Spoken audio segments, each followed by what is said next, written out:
Hello everyone, आप सभी का स्वागत है वीओई एकेडमी के ट्यूटोरियल प्लेटफॉर्म पे। मेरा नाम है दीपू कुमार और आप लोग देख रहे हैं वीओई एकेडमी यूट्यूब चैनल। तो आज का जो हमारा टॉपिक बेसिकली होने वाला है वो वास्तविक संख्या होने वाला है। पिछली क्लास में हमने क्या क्या पढ़ा था उसका वन शॉट रिवीजन करते हैं। आप बस सुनते रहिए, आंख बंद कर लीजिए, मैं 5 मिनट में आपका पूरा रिवीजन करवा देता हूँ। ओके, तो सबसे पहले हमने वास्तविक संख्या पढ़ा था। तो वास्तविक संख्या क्या होता है? परमेय संख्या तथा अपरमेय संख्या के सम्मिलित रूप को वास्तविक संख्या कहते हैं। एग्जाम्पल में जैसे कि हमने देखा था 0, 2, √5, √7, √16 आदि। उसके बाद हमने देखा था प्राकृत संख्या, नेचुरल नंबर, गिनती की संख्या को हमने प्राकृत संख्या बोला था, जैसे 1, 2, 3, 4, 5, 6, 7, 8 डॉट डॉट डॉट इन्फिनिटी तक। उसके बाद हमने पढ़ा था कि सबसे छोटी प्राकृत संख्या 1, सबसे बड़ी प्राकृत संख्या इन्फिनिटी, अनंत। उसके बाद हमने पूर्ण संख्या पढ़ा था, जीरो सहित प्राकृत संख्या को पूर्ण संख्या कहते हैं। जैसे कि मैंने बताया था कि प्राकृत संख्या में जीरो जोड़ देने से हमारा पूर्ण संख्या बन जाता है। तो सबसे छोटी पूर्ण संख्या जीरो, सबसे बड़ी पूर्ण संख्या इन्फिनिटी। उसके बाद मैंने आपको एक नोट लिखवाया था जिसमें हमने लिखवाया था सभी प्राकृत संख्या पूर्ण संख्या होती है, लेकिन सभी पूर्ण संख्या प्राकृत संख्या नहीं होती। उसके बाद जीरो प्राकृत संख्या नहीं है। इतना तक आप समझे थे कि नहीं? हाँ, तो आगे हम बढ़ते हैं। उसमें मैंने आपको बेसिक मैथ भी बताया था कि स्क्वायर क्यूब, उसका ट्रिक भी दिया था। अगर आप लोगों ने वो वाला पार्ट नहीं देखा, पार्ट 1, तो आप जाके जल्दी देख के आइए। ओके, तो आज का जो हमारा टॉपिक है वो है वास्तविक संख्या, रियल नंबर, पार्ट 2। तो उसमें हम पढ़ेंगे पूर्णांक। क्या होता है पूर्णांक? तो उसको जानने के लिए ये परिभाषा देखिए, शून्य सहित धनात्मक तथा ऋणात्मक संख्याओं के संग्रह को पूर्णांक कहते हैं। अरे ये तो किताब वाला भाषा है सर, अब आप अपने भाषा में समझाइए। ओके, तो हम अपनी भाषा में समझाते हैं। जैसे शून्य सहित धनात्मक तथा ऋणात्मक संख्याओं। अब ये धनात्मक का है और ऋणात्मक क्या है? तो धनात्मक और ऋणात्मक समझने से पहले हमें थोड़ा नंबर लाइन समझना चाहिए।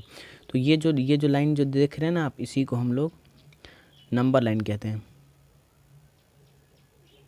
नंबर लाइन कहते हैं, इसी लाइन को हम लोग नंबर लाइन कहते हैं। ओके, तो इस लाइन पे हम लोग positive number plus negative number यानी कि रियल नंबर को दर्शाते हैं। रियल मतलब वास्तविक संख्या जो होता है उसको हम इस लाइन पे दर्शाते हैं।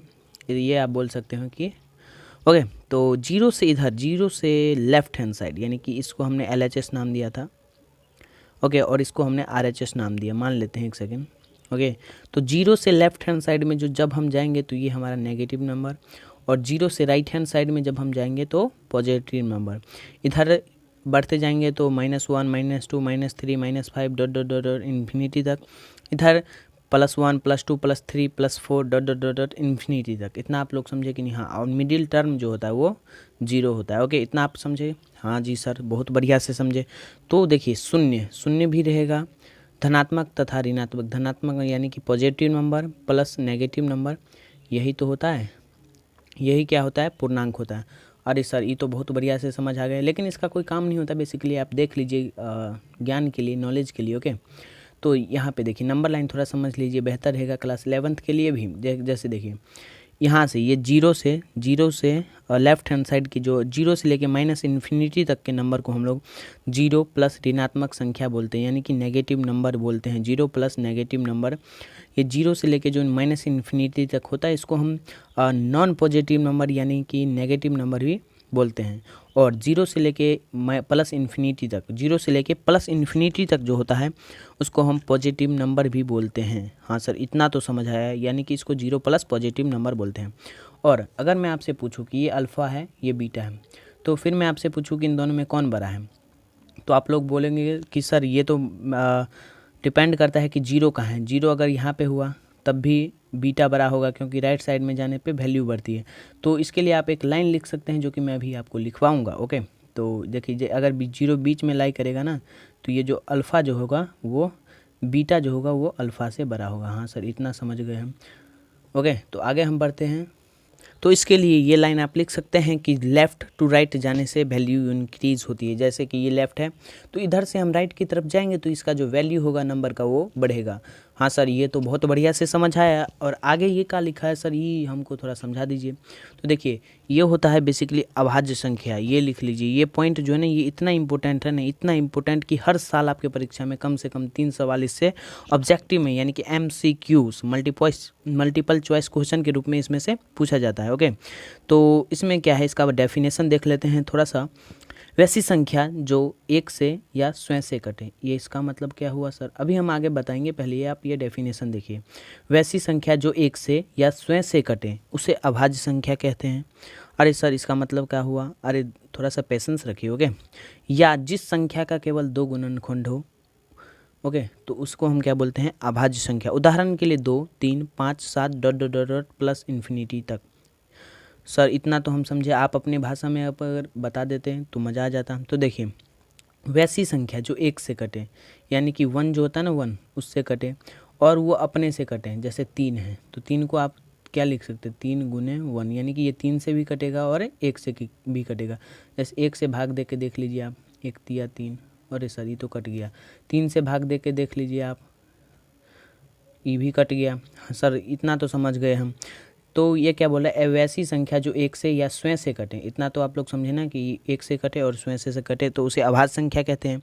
या जिस संख्या का केवल 2 गुणनखंड हो, सर इस लाइन का तो नहीं आया समझ में। तो देखिए, जिस संख्या का केवल 2 गुणनखंड हो, यानी कि 3 को हम क्या लिख सकते हैं, 3 गुना 1, तो इसी को तो गुणनखंड बोलते हैं। अरे सर ये भी बहुत बढ़िया से समझ आया। तो आगे का हम थोड़ा सा फैक्ट देख लेते हैं, ओके। तो बढ़ते हैं नेक्स्ट पेज पे। हेलो हेलो, स्क्रीन पे देखिए आप लोग। आई रिपीट वंस मोर, जो वैसी संख्या जो 1 से कटे और वो अपने आप से कटे, उसी को हम लोग अभाज्य संख्या बोलते हैं। तो नोट में आप लोग सबसे पहले लिख लीजिए कि सबसे छोटी अभाज्य संख्या 2 होती है। सर ये कैसे, एक बार बता दे। तो 2 को हम क्या लिख सकते हैं, 2 गुने 1, ये 1 से कटेगा और 2 से कटेगा, इसके अलावा और किसी संख्या से कटेगा नहीं। सर ये बात तो हम समझ गए पूरा। तो सबसे छोटी अभाज्य संख्या नोट में डाल के आप लिख सकते हैं कि सबसे छोटी अभाज्य संख्या जो होती है वो 2 होती है। हाँ सर ये समझ गया। अब सेकंड नोट क्या है, सबसे छोटी सम अभाज्य संख्या भी 2 होती है। अब ये सम अभाज्य संख्या क्या है सर, अगर आप बता दें तो अच्छा रहेगा। तो सम अभाज्य संख्या उस संख्या को कहते हैं जो 2 के टर्म में हो, 4 के, 5, 6 के, 8 के सम। वो भी आगे भी इसका डिस्कस करूँगा मैं, तो वहाँ पे आप लोग बहुत ही बढ़िया से समझ जाएंगे, ओके। तो जैसे 1 होता है, 3 होता है, 5 होता है, ये सब विषम संख्या होती है और ये सम संख्या होती है। इसको इवन नंबर बोलते हैं इंग्लिश में, ओके। इतना तो समझा सर। अब आगे बताइए। अभाज्य संख्या को रूढ़ संख्या भी कहा जाता है। ये जितना नोट मैंने लिखवाया ना, वो सारे ऑब्जेक्टिव के पॉइंट ऑफ व्यू से बहुत ही ज़्यादा इंपॉर्टेंट है। इसको आप MVVI कर सकते हैं, मोस्ट VVI, ओके। इसमें है अभाज्य संख्या को रूढ़ संख्या भी कहा जाता है, या अभाज्य संख्या का दूसरा नाम रूढ़ संख्या भी है। सर ये समझा। अब आगे बताइए। सबसे बड़ी अभाज्य संख्या अनंत होता है, यानी कि इन्फिनिटी होता है। हाँ सर ये भी समझ गया। 100 से 100 के बीच में कुल 25 अभाज्य संख्या हैं। ये अगर कभी आपको पास टाइम है तो आप लिख के देख सकते हैं शुरू से। सर ये समझ गया। अब आगे देखते हैं हम। एक क्वेश्चन आप लोगों के लिए कि सबसे छोटी अभाज्य संख्या कौन सी है। अरे सर अभी तो आपने हम लोगों को पढ़ाया कि सबसे छोटी अभाज्य संख्या 2। सर 2 कैसे, क्योंकि 2 का सिर्फ एक ही, चाहे तो वो 1 से कटेगा, चाहे तो वो अपने आप से कटेगा, उसके अलावा किसी और से कटेगा नहीं। सर हम समझ गए, और ये भी समझ गए सर बहुत बढ़िया से। सर लेकिन यहाँ पे तो 5 भी है, तो ये 5 का है नहीं है अभाज्य संख्या। तो देखिए सर, ये 2 तो सबसे, यहाँ पे देखिए सवाल आप ध्यान से पढ़िए कि सबसे छोटी अभाज्य संख्या, सबसे छोटी बोल रहा है, यानी कि कहीं से भी उठा के रख दो, ओके। तो यहाँ पे कंफ्यूज करने वाला पॉइंट ये था कि यहाँ पे सबसे छोटी, एग्जाम के पॉइंट ऑफ व्यू से ये मोस्ट इंपॉर्टेंट है, इसलिए मैं आपको बता रहा हूँ, ओके। इसके बाद हम बढ़ते हैं भाज्य संख्या कंपोजिट नंबर पे। तो इसका क्या बोलेंगे, वे सभी संख्याएं जो एक एवं स्वयं से कटने के अलावा अन्य और किसी संख्या से कटे तो उसे भाज्य संख्या कहते हैं, या उसे भाज्य संख्या कहा जाता है। हाँ सर ये तो नहीं समझ आया, आप अपने लैंग्वेज में समझाइए। तो देखिए, भाज्य संख्या उस संख्या को कहते हैं जो 1 से कटेगा, खुद से भी कटेगा और उसके अलावा भी किसी और चीज़ से कट जाएगा, तो उसी को हम लोग भाज्य संख्या यानी कि कंपोजिट नंबर बोलते हैं। या इसके अलावा आप बोल सकते हैं कि वे सभी संख्याएं जिसके 2 से अधिक से ज़्यादा गुणनखंड हो उसे भाज्य संख्या कहा जाता है। उदाहरण 4। सर ये 4 के कैसे होगा, हमको बता दीजिए तो ज़रा। देखिए 4 2 से भी कटेगा, 1 से भी कटेगा और 4 से भी कटेगा, तो 2 से अधिक गुणनखंड हुआ कि नहीं। हाँ सर ये हम बहुत बढ़िया से समझे। अब 6 का एक बार बता दे तो मज़ा आ जाए। तो 6 को आपके 1 से भी कटेगा, ये 3 से भी कटेगा, 6 से भी कटेगा। सर 3 से कैसे कटेगा, हमको नहीं समझ आया। तो 3 को आप भाग नहीं दे सकते हैं, 3 दूना 6। अरे हाँ सर ये हम सीख गए। अब 10 का भी बता दो, तो 10 5 गुने 2, 2 से कट जाएगा, 5 से कट जाएगा, 10 से कटेगा। 3 गुणनखंड है सर इसके, देखो ना आप। हाँ सर ये भाज्य संख्या एकदम मस्त, मज़ा आ गया, समझ आ गया। अब भाज्य संख्या के बारे में भी कुछ फैक्ट हैं वो हम जान लेते हैं। देखिए यहाँ पे हेलो हेलो, सबकी नज़रें स्क्रीन पे होनी चाहिए। और सबसे छोटी भाज्य संख्या जो होती है वो 4 होती है। सर ये कैसे, हमको बताइए आप। दो सर भाज्य संख्या क्यों नहीं है, हमको बताइए। क्योंकि दो हमने पढ़ा ना अभी, दो अभाज्य संख्या, क्योंकि उसके दो ही गुणनखंड है। कैसे? दो, तो दो को हम चाहे तो दो से काट सकते हैं, चाहे तो एक से। इसके अलावा किसी और से कटेगा नहीं सर। हाँ, अब हमको थोड़ा बहुत समझ आ रहा है।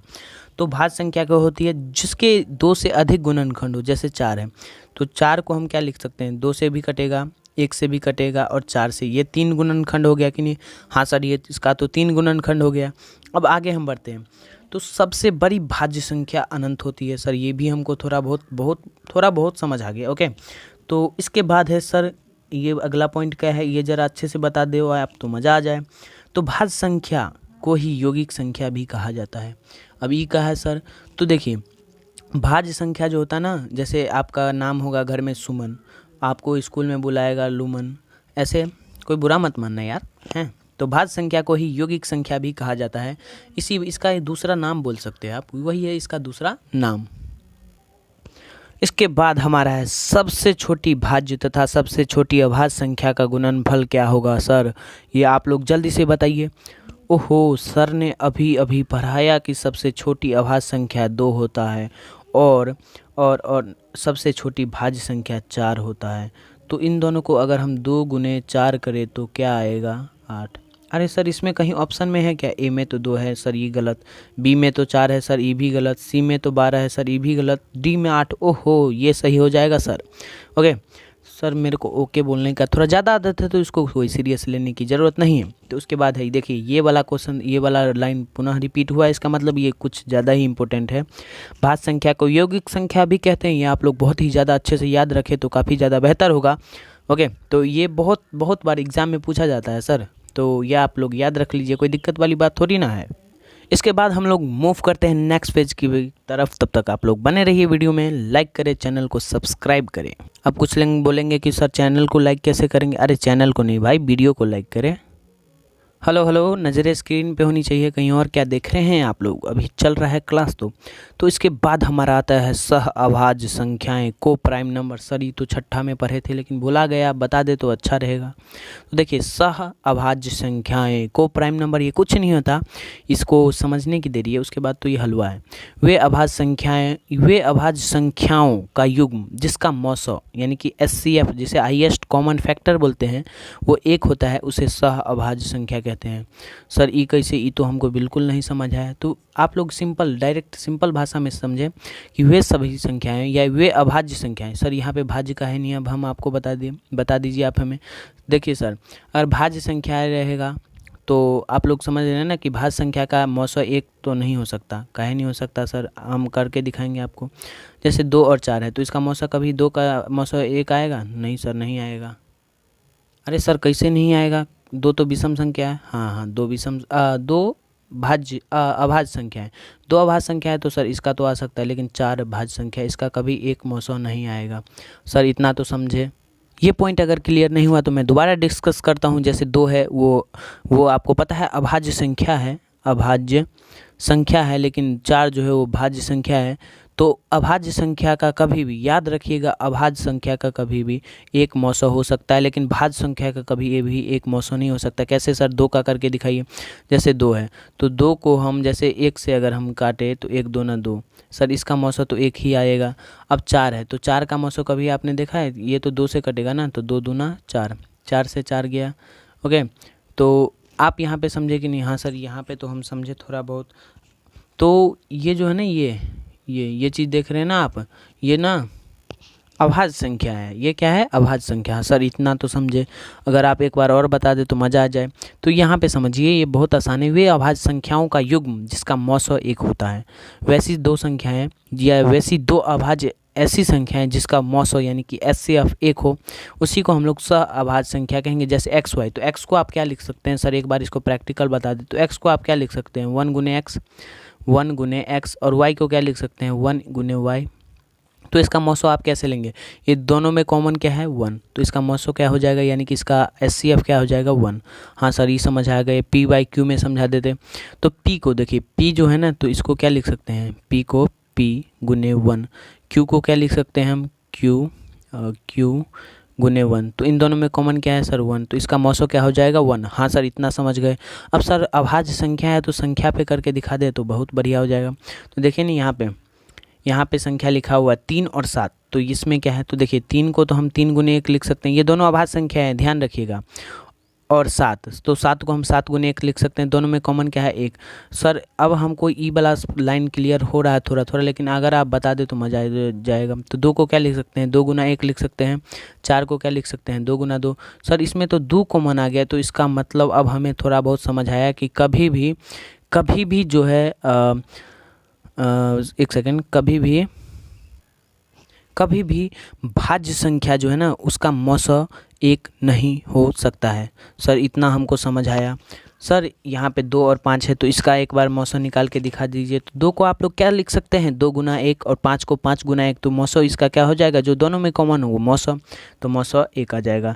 जैसे आप इसको भाग दे के भी चेक कर सकते हैं, जैसे 2 को अगर आप 5 में भाग देंगे तो 2 दूना 4, तो 5 में से 4 1, तो फिर हम ये जो 2 है ना, तो इसको यहाँ उतारेंगे, फिर 1 दूना 2, तो ये कट जाएगा, तो इसका मौसा 1। हाँ सर, इतना लग रहा है कि थोड़ा बहुत समझ आ जाएगा। तो यहाँ पे देखिए नोट, 2 सह अभाज्य संख्याओं का मौसा हमेशा 1 होता है।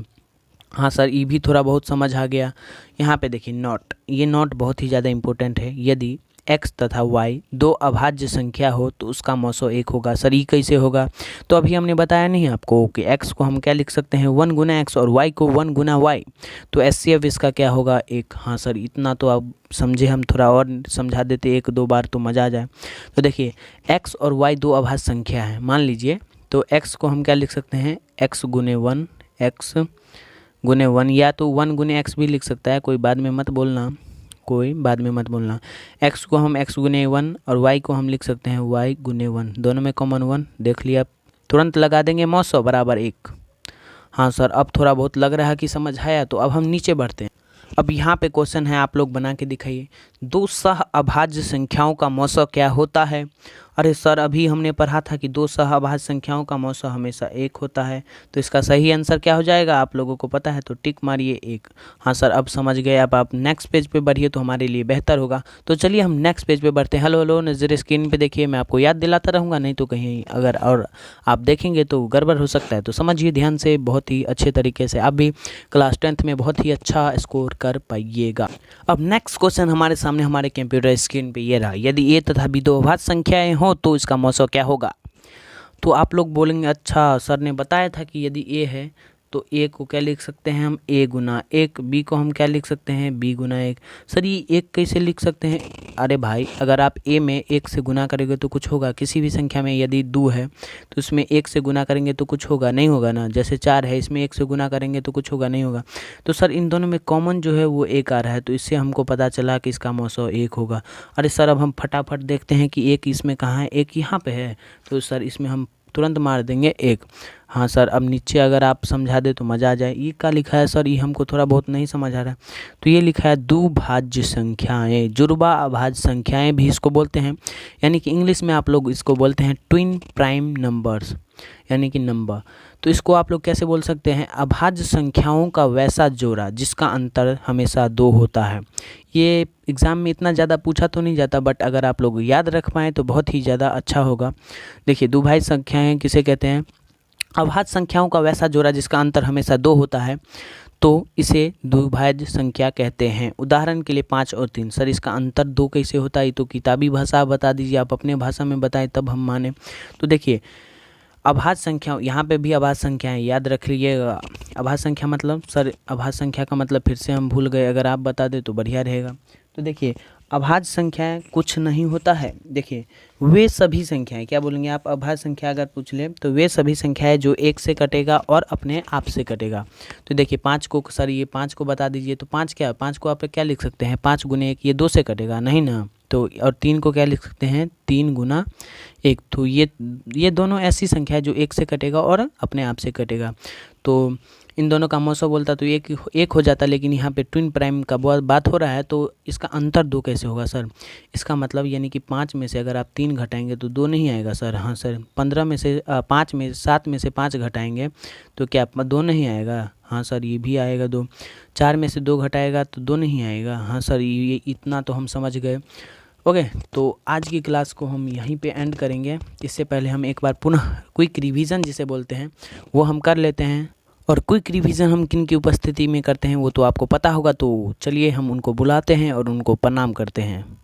इनको हम सब लोग प्रणाम करते हैं और चलते हैं कि आज क्या क्या पढ़ा वो हम थोड़ा सा इनको प्रणाम करके जान लेते हैं। तो प्रणाम राजा भैया, तो इनका कहना क्या है ये आप लोग देख लीजिए। देख भाई आज क्या की पढ़ाई, ये हम थोड़ा सा जान लेते हैं। तो सबसे पहले आज की क्लास में हमने पढ़ा था पूर्णांक। तो पूर्णांक किसे कहते हैं? शून्य सहित धनात्मक तथा ऋणात्मक संख्याओं के संग्रह को पूर्णांक कहते हैं। इसमें हमको पॉजिटिव तथा नेगेटिव दोनों नंबर जो होता है शून्य के साथ, उसी को हम लोग पूर्णांक कहते हैं। उसके बाद हमारा इसमें आया था नंबर लाइन। नंबर लाइन में बेसिकली याद रखने वाली बात यह थी कि लेफ्ट से राइट जाने पर वैल्यू इंक्रीज होती है। ओके, तो इसके बाद हमने पढ़ा था अभाज्य संख्या। प्राइम नंबर वैसी संख्या जो एक से या स्वयं से कटे उसे अभाज्य संख्या कहते हैं, या जिस संख्या का केवल 2 गुणनखंड हो। यानी कि आप बोल सकते हैं 2 3 5 7 जो है ऐसा नंबर है जिसका केवल 2 गुणनखंड है और वो एक से तथा वो अपने आप से कटता है। और उसके बाद हमने पढ़ा था कि सबसे छोटी अभाज्य संख्या 2 होती है और सबसे छोटी सम अभाज्य संख्या 2 होती है। अभाज्य संख्या को रूट संख्या भी कहा जाता है। सबसे बड़ी अभाज्य संख्या अनंत होती है। 1 से 100 के बीच कुल 25 अभाज्य संख्या हैं और सबसे छोटी अभाज्य संख्या 2 होती है। उसके बाद हमने भाज्य संख्या पढ़ा था। वे सभी संख्या जो एक एवं स्वयं से कटने के अलावा अन्य किसी और संख्या से कटे उसे भाज्य संख्या कहा जाता है।